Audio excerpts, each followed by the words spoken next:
Esuberi e tagli alle indennità per i dipendenti di MediaWorld, la società schiacciata dalla concorrenza di internet, protestano i lavoratori che temono chiusure a Mestre, Marghera e Marcon. A Mestre 2 negozi su 10 sono vuoti, la proposta dei commercianti per contrastare la desertificazione del centro, aprire attività temporanee ad affitto calmierato. Oltre 650.000 elettori nella città metropolitana chiamati a scegliere il nuovo Parlamento, urne aperte dalle 7 alle 23 si vota sbarrando un simbolo o il nome di un candidato. E domani maratona elettorale su Antenna 3 a partire dalle 21:15 fino a notte fonda per seguire minuto dopo minuto il giorno del voto. Violento incidente nell'area di servizio Rino Ovest lungo la 4, furgone piomba a tutta velocità contro un tir parcheggiato, i feriti estratti dalle lamelle dai vigili del fuoco. 354 euro a famiglia, Venezia la città con la Tari più alta d'Italia, ben 80 euro più di Roma, la terza in classifica è contro Veritas, esplode la rabbia dei cittadini. E ancora vivo a Marghera il ricordo di Gigi Russo, il poliziotto impegnato nel sociale nei drammatici anni 70, scomparso nel 2015 e ora è protagonista di un libro scritto da un collega. Ricomincia finalmente il campionato per la Reyer che domenica sera il Taliercio affronterà la blasonata Virtus Bologna, coach da Raffaele, pretendo intensità da tutti. Buonasera e ben ritrovati dalla redazione di Venezia, lo avete dunque sentito dai titoli, esuberi e tagli alle indennità per i dipendenti di MediaWorld, la società schiacciata dalla concorrenza di internet. Protestano i lavoratori che temono chiusure a Mestre, Marghera e Marcon. Sentiamo. MediaWorld, gioca pulito! MediaWorld, gioca pulito! Giornata di sciopero in tutti i punti vendita di MediaWorld contro gli esuberi annunciati dall'azienda. I dipendenti sono rimasti in presidio per tutta la mattina per protestare contro le annunciate chiusure di negozi e trasferimenti a centinaia di chilometri di distanza che costringerebbero molti lavoratori a licenziarsi. Ma hanno deciso soprattutto che in 45 giorni si può chiudere un negozio senza nessun preavviso, che i negozi che hanno la solidarietà a livello nazionale non verrà prorogata pur essendocene la possibilità. E in sostanza dicono che ciascun negozio deve potersi automantenere, che è corretto, però devono fornirci i mezzi, non investono solo sul sito e non sui lavoratori, cioè su chi ha portato avanti questa azienda. Poi ci tolgono comunque la maggiorazione della domenica, quindi dal 90 che ci hanno sempre dato in 25 anni, ce l'hanno praticamente messa il 30 come da contratto nazionale e questo non erano impatti da quando siamo stati comunque assunti. Gli errori del gruppo dirigente, sostengono i sindacati, non possono essere pagati dai lavoratori. Chiediamo investimenti nella rete vendita e nel servizio al cliente. Il problema più grave con MediaWorld è l'assenza di relazioni sindacali. Lamentano un buco di 17 milioni di euro e però non vogliono dirci quali sono i negozi in perdita, quindi come si fa a trattare con un'azienda del genere. C'è il taglio, la chiusura di 2 negozi e anche lì l'unica soluzione è trasferire lontano i lavoratori senza trattare col sindacato, pensiamo che sia inaccettabile la cosa. A determinare la crisi, sostengono dalla compagnia, il peggioramento delle condizioni economiche generali, ma i sindacati danno un'interpretazione radicalmente diversa di quanto sta accadendo. Dopo aver violato e depredato il territorio, adesso arrivano all'ultima fase, che è quella, come tante catene della distribuzione tecnologica degli elettrodomestici stanno spingendo con dei forti sconti gli acquirenti a comprare su eBay, a comprare, come si può dire, online, e adesso insomma stiamo arrivando alla fase finale. Un'azienda quindi che sta mollando questo territorio e sta mollando le famiglie di questi territori. La proposta dei commercianti per contrastare la desertificazione del centro di Mestre, aprire attività temporanee ad affitto calmierato. Sentiamo. Serrande abbassate per il 20% dei negozi nel centro di Mestre. Il dato, già non incoraggiante, è anche peggiore negli abitati di alcuni piccoli comuni della città metropolitana, per non parlare delle periferie. L'occupazione temporanea, il temporary shop, è la risposta che oggi noi possiamo dare a questo fenomeno che porta a degrado, insicurezza, indebolisce l'offerta commerciale e rende meno attrattiva la città. L'esperimento è al centro della convenzione firmata da Confesercenti e Confedilizia che mira ad aprire uno sportello per facilitare l'avvio di questo tipo di iniziative. Le persone che vogliono fare impresa per un determinato periodo possono rivolgersi a noi, cercheremo assieme a Confedilizia di creare quello che si definisce un incrocio tra domanda ed offerta, in modo da mettere a disposizione alle persone interessate gli spazi che sono presenti all'interno della città metropolitana. Una soluzione possibile però solo se si verificano determinate condizioni. La prima è che i proprietari tengano bassi i canoni di affitto in cambio della possibilità di tornare rapidamente ad avere l'immobile nella loro disponibilità. La seconda è che le amministrazioni comunali facciano la loro parte, semplificando la burocrazia ed eliminando una serie di adempimenti che renderebbero l'iniziativa impraticabile. C'è un problema di interesse generale che è quello appunto di evitare il degrado delle città. Quindi per queste formule vanno ad esempio tolte tutti i tributi locali per il periodo di utilizzo dello spazio e vanno anche tolte quei costi che i proprietari devono sostenere nel mantenere questi negozi. Ed ora parliamo delle elezioni. Sono oltre 650.000 gli elettori nella città metropolitana chiamati a scegliere il nuovo Parlamento. Urne aperte domani dalle 7 alle 23. Si vota sbarrando un simbolo o il nome di un candidato. Sentiamo. Per alcuni una campagna elettorale flash, per altri infinita. Ora la fatidica data del 4 marzo è arrivata. Urne aperte domani, domenica, dalle 7 alle 23 per il rinnovo del Parlamento.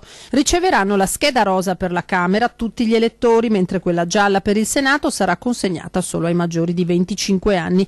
Si vota per la prima volta con la nuova legge elettorale. Il voto su ognuna delle due schede potrà essere espresso sul simbolo di partito o sul nome del candidato. Non è però consentito il voto disgiunto, pena l'annullamento della scheda. Insieme al nuovo sistema per 2/3 proporzionale e per 1/3 maggioritario è prevista anche la novità del cosiddetto tagliando antifrode, un ulteriore foglietto con un codice numerico che andrà verificato alla consegna della scheda al presidente di seggio da parte dell'elettore, così da accertare che sia la stessa che il cittadino ha ricevuto pochi minuti prima ed evitare quindi manipolazioni e condizionamenti. Si voterà nella sola giornata di domenica. Per votare sarà sufficiente presentarsi al proprio seggio con un documento di riconoscimento valido e la tessera elettorale. Chi l'avesse smarrita o completata può chiederne una nuova all'ufficio elettorale del proprio comune, che rimarrà aperto fino alla chiusura delle urne, prevista per le 23. Incomincerà quindi lo spoglio delle schede, scuole chiuse a questo scopo sia lunedì che martedì.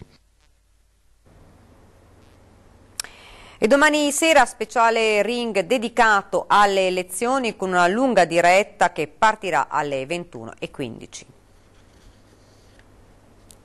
Elezioni politiche 2018, l'informazione di Antenna 3 mobilitata in vista della lunga notte dei risultati. Urne aperte dalle 7 alle 23 per le elezioni di deputati e senatori, ma già dalle 21:15 partirà la diretta speciale dedicata alle elezioni di ring.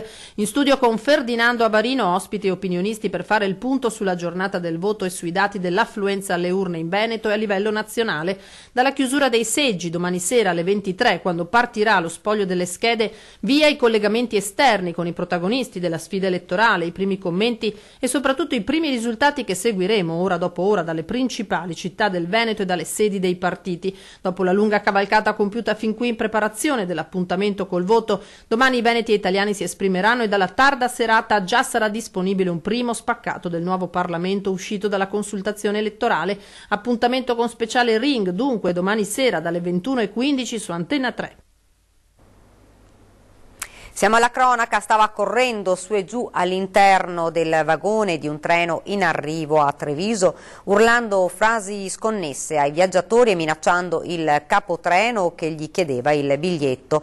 Di fronte a quest'ultimo si è anche abbassato i pantaloni. È dovuta intervenire la polizia ieri sera intorno alle 21 in stazione dei treni per un 30enne nigeriano domiciliato a Mestre che stava creando non poco scompiglio. Quando gli agenti hanno tentato di riportarlo alla calma, poi si è scagliato contro di loro cercando persino di colpirli con schiaffi e spinte. Portato in questura a Treviso, è stato denunciato per atti osceni in luogo pubblico, resistenza a pubblico ufficiale e interruzione di pubblico servizio. Ed incidente poco dopo le 7 di questa mattina nell'area di servizio di Arino lungo l'autostrada Padova-Venezia. Vediamo.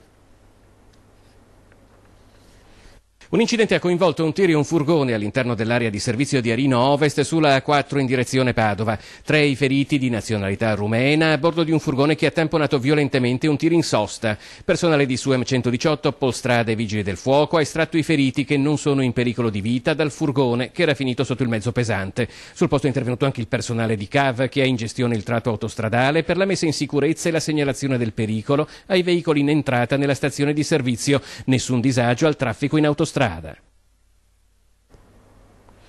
Il blitz dei carabinieri di San Donà di Piave è scattato alcune ore fa dopo aver pedinato e osservato un marocchino mentre vendeva della cocaina. In casa sono stati trovati 30.000 euro in manette, un pusher. Si tratta di un marocchino di 46 anni domiciliato in città, disoccupato e pregiudicato. Era sotto la lente dei militari dell'Arma da un po' di tempo proprio perché si sospettava svolgesse l'attività di spaccio. La prova definitiva giovedì nel corso di una appostamento in cui l'uomo è stato seguito mentre uscito dalla propria abitazione saliva a bordo di un'auto dal lato passeggero. La macchina ha percorso però solo pochi metri, poi si è fermata facendo scendere il sospettato. A quel punto i militari gli sono piombati addosso bloccandolo e portandolo in caserma. In suo possesso sono stati trovati 4 ovuli di cocaina pronti per essere smerciati e la somma di 400 euro. Il grosso dei soldi del pusher sono stati trovati invece in casa, oltre 30.000 euro nascosti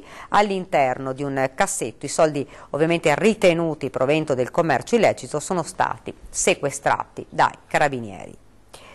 350 euro a famiglia. Venezia è la città con la Tari più alta d'Italia, ben 80 euro più di Roma, la terza in classifica, e contro Veritas esplode la rabbia dei cittadini. Sentiamo. Il motivo ufficiale è noto da tempo. 30 milioni di turisti che ogni anno riempiono la città di immondizie, il cui smaltimento sarà poi pagato dai veneziani. Sta di fatto che il capoluogo lagunare ha il poco invidiabile primato della tassa per i rifiuti più alta d'Italia, 354,6 euro in media per ogni abitazione. Primo posto insidiato da Cagliari, rivela al Sole 24 Ore, con solo 2 euro in meno.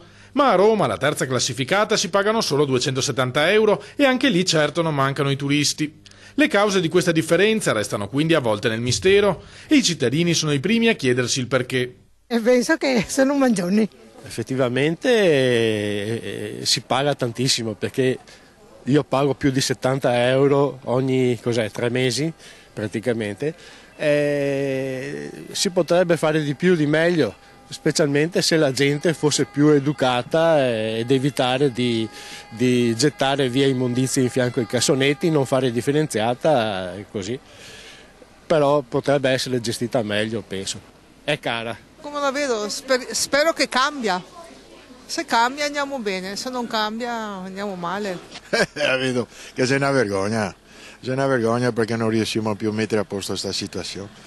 Mi fa tanta che pubblicità per dire la verità, ti manda questo, ti manda quello, ti manda quest'altro, e dopo alla fine ne tocca sempre pagare. Per cortesia smettete di rubarci soldi e smettete di mettere queste tasse che, guarda lì, che casino, vai un po' più là, c'è casino. Bisognerebbe che poi anche questi soldi che noi paghiamo per i rifiuti, che onestamente devo dire però qui da noi è anche abbastanza controllata, dovrebbero essere investiti ancora nei servizi, e questo magari non avviene. Penso che sia una truffa, comunque non è giusto, ma paghiamo tante altre cose in più per Venezia probabilmente, non lo so, comunque abbiamo anche delle agevolazioni, penso poi essendo vicini a una città d'arte comunque abbiamo anche delle cose migliori di altri, insomma.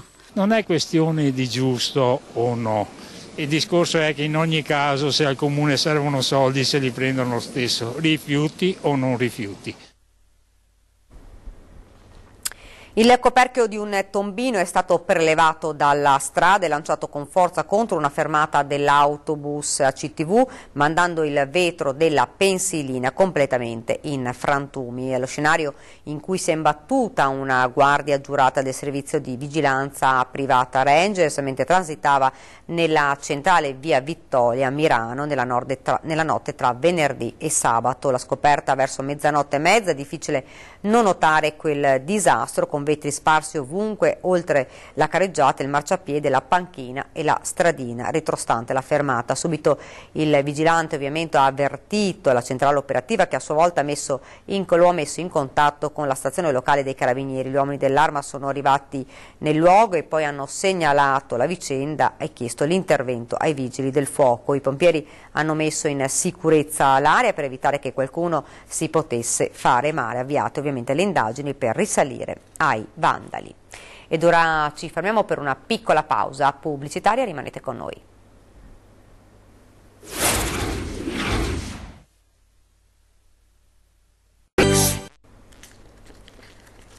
Bene, siamo tornati nuovamente in studio con l'edizione veneziana dei nostri notiziari.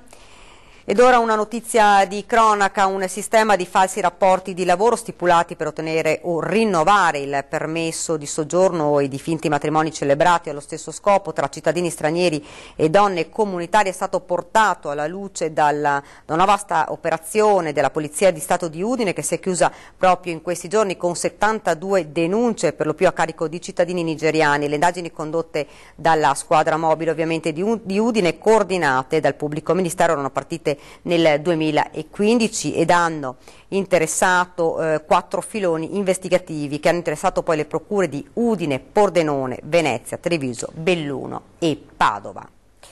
Ed ora cambiamo argomento. È ancora vivo a Marghera il ricordo di Gigi Russo, poliziotto impegnato nel sociale nei drammatici anni 70. Scomparso nel 2015, ora è protagonista del libro scritto da un collega. Vediamo.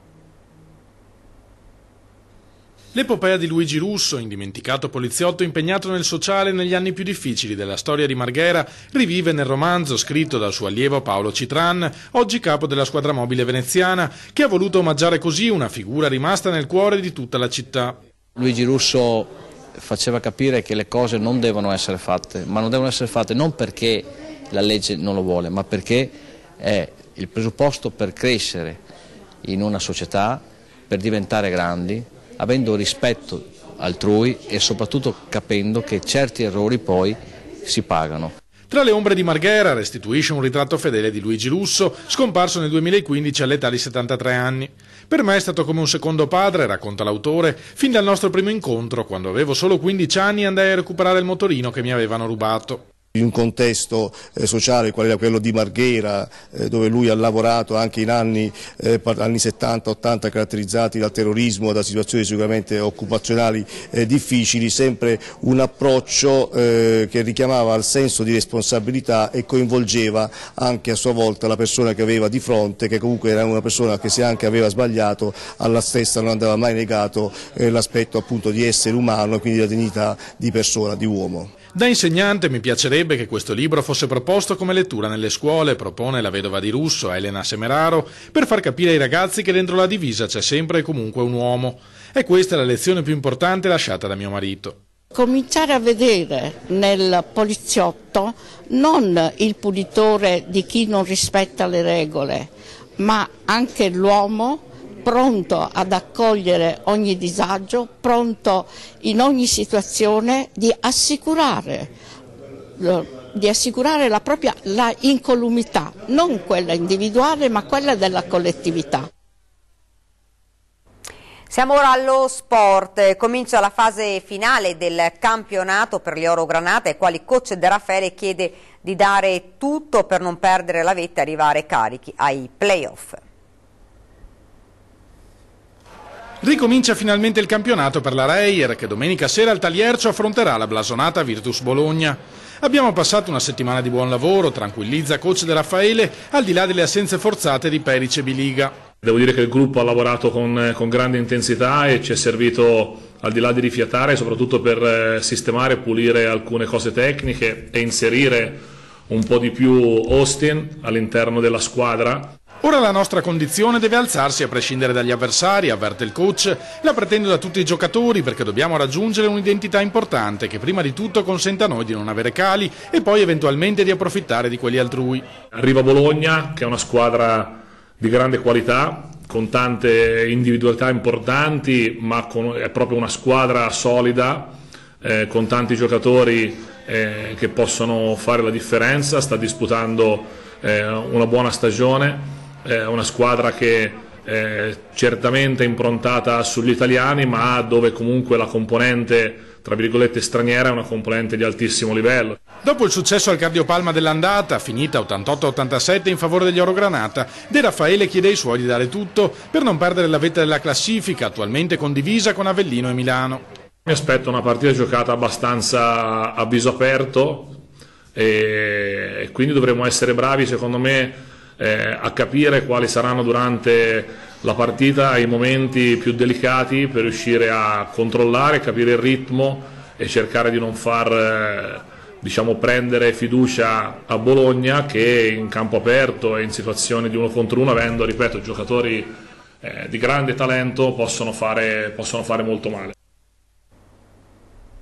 Siamo al momento della nostra rubrica, lo dico ad antenna, lo spazio dedicato a voi. Segnalateci i disagi, noi ovviamente interverremo, lo potete fare con un sms o con uno WhatsApp al 351 1755 340 oppure lasciando un messaggio in mail a redazione @antenna3.it oppure ancora con una telefonata o un messaggio alla segreteria telefonica allo 0422 02 30898.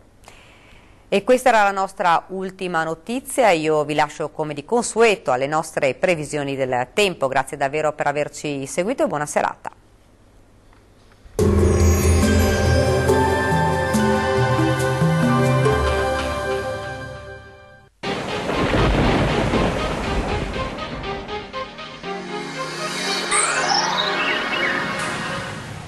Domenica l'insegna del tempo asciutto e stabile sul Triveneto e sarà anche una giornata piuttosto soleggiata.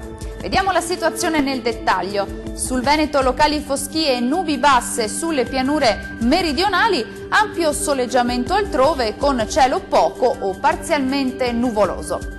Diamo ora uno sguardo all'andamento delle temperature. Le minime saranno comprese tra lo 0 e i 2 gradi, valori massimi che invece si attesteranno tra i 5 e gli 8 gradi circa. Spostiamoci ora a vedere che tempo farà sul Friuli Venezia Giulia. Locali addensamenti sui settori costieri ma senza conseguenze. Prevalenza di sole altrove con il cielo che sarà al massimo poco nuvoloso. Temperature minime tra 1 e 6 gradi, valori massimi compresi tra 9 e 11 gradi circa. Concludiamo infine con uno sguardo al Trentino Alto Adige. Sarà una bella giornata caratterizzata dal sole con il cielo che sarà al massimo poco nuvoloso. Le temperature minime si attesteranno tra i 2 e i 3 gradi, massime intorno invece i 13 gradi. Dal meteo di Antenna 3 per ora è tutto. Arrivederci al prossimo aggiornamento.